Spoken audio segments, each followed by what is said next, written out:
హరి ఓం శ్రీ గురుభ్యో నమః. శ్రీ సీతారామాంజనేయ నమః. ఆత్మస్వరూపులైన శ్రోతలందరికీ నమస్కారం. శ్రీ సీతారామాంజనేయ సంవాదము అనే వేదాంత గ్రంథము 2వ ఆశ్వాసము సాంఖ్యయోగాన్ని తెలుసుకుంటున్నాం. శ్రీమద్దివ్య నిజాంగ్రి పద్మములు సంసేవించుచున్ భక్తిచే, శ్రీమద్దివ్య నిజాంగ్రి పద్మములు సంసేవించుచున్ భక్తిచే, ధీమంతుండగు ఆంజనేయుని అసద్దేహేంద్రియాతీత చిద్భూమానందుడవీవనేనని కృపన్ బోధించు శ్రీ జనకీ రామ బ్రహ్మమును అంతరంగమున ఆరాధింతున శ్రాంతమున్. శ్రీరాముడు ఆంజనేయునికి జీవేశ్వర ఐక్య విచారఘట్టాన్ని వివరిస్తూ ఉన్నారు.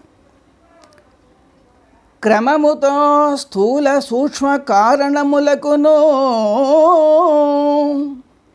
క్రమముతో స్థూల సూక్ష్మ కారణములకును, సుకర జాగరణ స్వప్న సుషుప్తులకును, ప్రభువులకు విశ్వ తైజస ప్రాజ్ఞులకు విలక్షణుండగు ఆత్ముండు సాక్షియగుచూ. ఇంతకుముందు దృష్టాంతంలో నిరూపింపబడిన మహాకాశంలాగా ఇక్కడ కూడా వ్యష్టి స్థూల సూక్ష్మ కారణ శరీరాల కంటే వాటిలో ఉన్న జాగ్రత్త స్వప్న సుషుప్తి అవస్థారూపమైనట్టి, ఇంకా సత్వరజస్తమో గుణాత్మకమైనట్టి అవిద్య కంటే వాటి పట్ల అభిమానము కలిగి ఉన్న విశ్వ తైజస ప్రాజ్ఞులు అనే జీవుల కంటే వేరై ఈ వ్యష్టి ప్రపంచానికంతా సాక్షిగా కూటస్థుడున్నాడు. ఆయనయే ఆత్మ, ఆయనే ప్రత్యేగాత్మ. అతడు కూటస్థుడన ప్రత్యేగాత్ముడనగా, అతడు కూటస్థుడన ప్రత్యేగాత్ముడనగా, అక్షరుండన పురుషుడనంగా, సాక్షి అనగా విలసిల్లుతా పరమాత్ముడగుచు ప్రకృతి పురుషులనంటక పరమ పురుష. ఓ పురుష శ్రేష్ఠ ఆంజనేయ, నిర్వికారుడొకట చేత కూటస్థుడని, ఇంద్రియములకు గోచరము కాక లోపలే ఉండివాడు కనుక ప్రత్యేగాత్ముడని, నాశన రహితుడు కావడం చేత అక్షరుడని, శరీరాల్లో ఉండేటువంటి వాడు కనుక పురుషుడని, జ్ఞానరూపుడై సమస్తాన్ని తెలుసుకునేటువంటి వాడు కనుక సాక్షి అని పిలువబడుతున్నాడు. ఆయనే పరబ్రహ్మము. దృష్టాంతంలో చెప్పబడినట్లుగా ఘటాకాశ మహాకాశాలకు భేదము లేనట్లుగా అతనికి పరబ్రహ్మమునకు భేదమే లేదు. జల ప్రతిబింబములకున్ విలక్షణము అసంగమును అమూర్తంబై అలరు మహాకాశము కేవలమై అలమై కేవలమై నలమై కవిప్రవర భావజ్ఞ. ఓ కవిప్రవర భావజ్ఞ అంటే శ్రేష్ఠులైనటువంటి వారి యొక్క అభిప్రాయములు తెలుసుకున్నటువంటి ఓ ఆంజనేయ, కలశములో ఉన్నట్లుగానే మేఘములో కూడా ఆ మేఘానికంటే వేరై వాటికన్నిటికీ ఆధారమై ఆకాశము ఉంది కదా, అది మహాకాశమే. జీవ సమష్టి తనుత్రితయ అవస్థాత్రితయమునకున్ అఖిలాత్మక మాయావి ప్రాణ విరాట్ పురుషావలికిన్ సాక్షి అయి పరమాత్ముండు ఒప్పున్. ముందు నిరూపించినటువంటి మహాకాశములాగానే సమష్టి స్థూల సూక్ష్మ కారణ శరీరాల కంటే కూడా అందులో ఉన్నటువంటి సమష్టి జాగ్రత్త స్వప్న సుషుప్తుల కంటే వేరై వాటి అన్నిటికీ సాక్షిగా పరమాత్ముడు ప్రకాశిస్తూ ఉన్నాడు. అతడు పరమాత్ముడనగా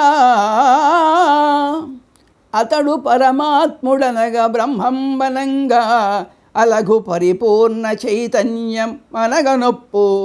నిర్వికల్పుండు అసంగుండు నిర్వికారుడు అద్వితీయుడు అనంతుడై ఆంజనేయ. ఓ ఆంజనేయ, ఆ పరబ్రహ్మము కంటే వేరేటువంటి పదార్థమే లేదు. ఆయనకు ఆది మధ్య అంతములు అసలు లేనే లేవు. ఆయనని ఇటువంటి వాడు అని నిరూపించడానికి శక్యం కాదు. ఆయన దేనితోనూ సంబంధపడేవాడు కాదు. ఆయననే పరమాత్ముడని, బ్రహ్మమని, సర్వవ్యాపక శుద్ధ చైతన్యమని అంటారు. ఈశ్వర సాక్షి అని చెప్పబడేటువంటి వాడు ఆ పరంబ్రహ్మమే. కలశ మేఘముల తద్గత జలంబుల తదీయ ప్రతిబింబద్వయమునొకట గడకు త్రోషినన్. ఘటాకాశ మహాకాశములకు ఏకత్వంబు కలిగినట్లు వ్యష్టి సమష్టి దేహములను ధీమాయలను జీవ పరమేశులను విచార దృష్టి చేకని నిషేధించిన ఎడ ప్రత్యేగాత్మునక పరమాత్మునకును సమరసైక్యంబు ఘటియంచు సత్యమనుచు నిఖిల వేదాంత శాస్త్రముల్ నిశ్చయించు గురువులిట్లుపదేశింపుదురు బుధులకు అనఘ ఇతియ మదీయ దివ్యాశయంబు. ఓ దోషరహితుడా ఆంజనేయ, ఇక జీవేశ్వర ఐక్యాన్ని గురించిన వివరాన్ని చెప్తాను విను. కలశానికి, మేఘానికి వాటిలో ఉన్నటువంటి జలాల్ని, జలములో ఉన్నటువంటి ప్రతిబింబాల్ని తొలగించినట్లయితే ఘటాదులకు ఆధారమైన ఘటాకాశానికి, మేఘాదులకు ఆధారమైన మేఘాకాశానికి ఎట్లాగైతే అభేదము సిద్ధిస్తుందో అట్లాగే వ్యష్టి సమష్టి ప్రపంచములను, అవిద్య మాయలను, అందులో ఉన్నటువంటి బ్రహ్మ ప్రతిబింబములైనటువంటి జీవేశ్వరులను తత్వజ్ఞాన దృష్టితో నిషేధించినట్లయితే వ్యష్టి సాక్షి అయినటువంటి కూటస్థునికి, సమష్టి సాక్షి అయినటువంటి పరంబ్రహ్మమునకు ఉన్న స్వతసిద్ధమైన ఐక్యము తెలియబడుతుంది. వాస్తవ స్థితిలో మాయా విద్యలు, వాటి యొక్క కార్యమైనటువంటి వ్యష్టి సమష్టులు, వాటి ప్రతిబింబములైనటువంటి జీవేశ్వరులు అసత్యములే కదా. ఇదే జీవేశ్వరు ఐక్యం అంటే. సద్గురువులు తగిన అధికారము కలిగినటువంటి శిష్యులకు దీనిని ఉపదేశిస్తారు. నాకు ఉన్నటువంటి పరిపూర్ణమైనటువంటి అభిప్రాయము ఇదే అని అంటున్నాడు శ్రీరామచంద్రుడు. ఇట్లా సవిమర్శగా జీవేశ్వర ఐక్యాన్ని వివరించి ఉపసంహారం చేస్తూ ఉన్నారు. పరగ శరావ కుంభక నామ రూపముల్ త్రోచి మన్నొకటిగా చూచుపగిది. పరగ శరావ కుంభక నామ రూపముల్ త్రోచి మన్నొకటిగా చూచుపగది. మన్ను ఒకటిగా చూచుపగిది. ఘట తటాకములనొక్కట నిషేధించి తద్గత జలమొకటిగా కాంచుకరణి. దీప ప్రదీపవర్తియుగమున్ అడంచి తత్తేజంబు ఒక్కటిగా తెలియుభాతి. కలశ గృహంబుల గడ నుంచి వానిలో గల మింటన్ ఒకటిగా తలచురీతి. బాధ్య జీవేశ్వరత్రయోపాధియుగము ప్రాకట వివేక దృష్టి నిరాకరించి తనరు పరిపూర్ణ శుద్ధ చైతన్యము ఒకటిగా విలోకింపవలయు మేధావి అనగా. కామాది దోషములు లేనటువంటి ఓ ఆంజనేయ, ఇప్పుడు చెప్పుకున్న విధంగా వ్యష్టి సమష్టి ఉపాధుల్ని వివేక దృష్టి చేత నిరాకరించి ఆ తర్వాత అందులోని ప్రతిబింబాలు రెండు ఒకటే అని తెలుసుకోవాలి. నామరూపాలు వేరైనంత మాత్రాన పదార్థాలకు భేదం లేదు. కుండ, ముంత, మూకుడు, మొదలైనటువంటి వాటికి నామరూపాల్లో భేదం ఉన్నా పదార్థాన్ని బట్టి చూస్తే భేదమేమీ లేదు, అంతా మట్టే కదా. అలాగే కుండల్లోని లేదా చెరువుల్లోని నీటిని ఒకటిగానే మనం తెలుసుకోవచ్చు. ఆ నీటికి కుండలో ఉండడము లేదా చెరువులో ఉండడము ఇవి ఉపాధి భేదం మాత్రమే తప్ప స్వరూప భేదమేమీ లేదు కదా. అట్లాగే రెండు దీపాలు ఉన్నప్పుడు ఆ దీపాలకి ఉపాధులైనటువంటి ఒత్తులను విడిచిపెట్టి ఆ రెండు దీపాలను తేజస్సే అని తెలుసుకోవాలి. అలాగనే ఘటములోనూ గృహములోనూ ఉన్నటువంటి ఆకాశము ఒకటేనని తెలుసుకోవచ్చు. లోకంలో మనం ఇలాగే తెలుసుకుంటున్నాము, ఇదే నిజం. ప్రకృత జీవేశ్వర ప్రతిబింబ విషయాల్లో కూడా ముందు చెప్పుకున్నట్లే వ్యష్టి సమష్టి ఉపాధుల్ని జ్ఞాన దృష్టి చేత తొలగించి, అంటే యథార్థ స్థితిలో అవి సంపూర్ణంగా లేనివే కాబట్టి జ్ఞానము చేత వాటిని బాధించి ప్రతిబింబములు లేనివేనని బుద్ధిమంతుడైనటువంటి వాడు ఆ పరంబ్రహ్మకు వికారం ఎప్పటికీ లేదని ఆయన సర్వ పరిపూర్ణుడని తెలుసుకుంటూ ఉన్నాడు. ఈ విధంగా కల్పితాలు లేనివే అని ఉపదేశించి మహావాక్యార్థాన్ని వివరిస్తున్నారు. తత్వమసి అనేటువంటి సామవేద మహావాక్యార్థ నిర్ణయాన్ని తెలియజేస్తూ ఉన్నారు. వేదాలలో ఈ విషయం మహావాక్యాల రూపంలో వివరింపబడింది. ఆ మహావాక్యాలు 4, అన్నీ సమానార్థాలే కావడంతో చాందోగ్యంలో ఉన్నటువంటి తత్వమసి, నీవే ఈశ్వరుడవై ఉన్నావు, ఈ మహావాక్యం అర్థాన్ని చెప్తా విను. త్వం అంటే నీవు అని అర్థం. ఈ పదము చేత సామాన్యంగా వ్యష్టి స్థూల సూక్ష్మ శరీరాల్ని, వ్యష్టి జాగ్రత్త స్వప్న సుషుప్తుల్ని, అలాగే విశ్వ తైజస ప్రాజ్ఞుల్ని భ్రాంతి వలన ఉన్నట్లుగా భావిస్తాం. మనం అనుకున్నట్లు కించిజ్ఞత్వాది గుణాలు కూడా తానుగా భావిస్తూ జాగ్రత్తాది అవస్థల్ని అనుభవిస్తూ కించిజ్ఞుణ్ణి అనుకుంటూ ఉండే విశ్వ తైజస ప్రాజ్ఞులనేటువంటి భేదాలు గల జీవుడుగా చెప్పబడుతూ ఉన్నాడు. ఈ అర్థము త్వం అంటే జీవుడు అనే అర్థం అన్నమాట. భ్రాంతుల అనుభవాల్ని బట్టి చెప్పబడిందే కానీ ఇది విచార దృష్టితో చూస్తే మాత్రం ఇది సిద్ధాంతమే కాదు, వాస్తవం కాదనమాట. ఇటువంటి అర్థానికే వాచ్యార్థమని పేరు. చక్కగా విచారణ చేస్తే ఈ దేహములు కానీ అవస్థలు కానీ కించజ్ఞత్వాది గుణాలు కానీ యథార్థాలు కాక కేవలము భ్రాంతి సిద్ధాలే. కాబట్టి ఈ దేహాల కంటే వేరై అవస్థలకు అన్నిటికీ సాక్షి అయి పంచకోశాలకు అతీతుడై సత్యజ్ఞానానంద స్వరూపుడై ఉన్నటువంటి కూటస్థుడే ఈ త్వం పదానికి అర్థం. ఇలా నిర్ణయింపబడినటువంటి అర్థానికి లక్ష్యార్థము అని పేరు. త్వం పదార్థాన్ని గురించి వివరించిన విధంగానే తత్ ఆ ఈశ్వరుడు అనేటువంటి పదానికి కూడా సమష్టి స్థూల సూక్ష్మ కారణ శరీరాలు, సమష్టి జాగ్రత్త స్వప్న సుషుప్తులు, వాటిని అభిమానించేటువంటి విరాట్ పురుష హిరణ్య గర్భ అవ్యాకృతులు, వారికి ఉన్నవని తలంచబడుతున్నటువంటి సర్వజ్ఞత్వాది గుణాలు వాచ్యార్థం. వీటితో సంబంధపడక నిర్గుణమై సర్వదేశ సర్వకాల సర్వావస్థలలో ఒకే రీతిగా వ్యాపించి అద్వితీయమై ఉన్నటువంటి ఆ పరంబ్రహ్మమే లక్ష్యార్థం అన్నమాట. అసి అయి ఉన్నావు అనేటువంటి పదానికి ముందు చెప్పినటువంటి 2 అర్థాలు కూడా ఒకటే అని అర్థం స్పష్టంగా తెలుస్తూ ఉంది. ఇక్కడ ఒక విశేషం చెప్పుకోవాలి. అదేమంటే ఒక వాక్యము అన్వయం చేయవలసినప్పుడు శక్తిని కానీ లక్షణను కానీ ఆశ్రయించాలి. శక్తి అంటే పదాలకు ఉండేటువంటి స్వతసిద్ధమైనటువంటి అర్థం.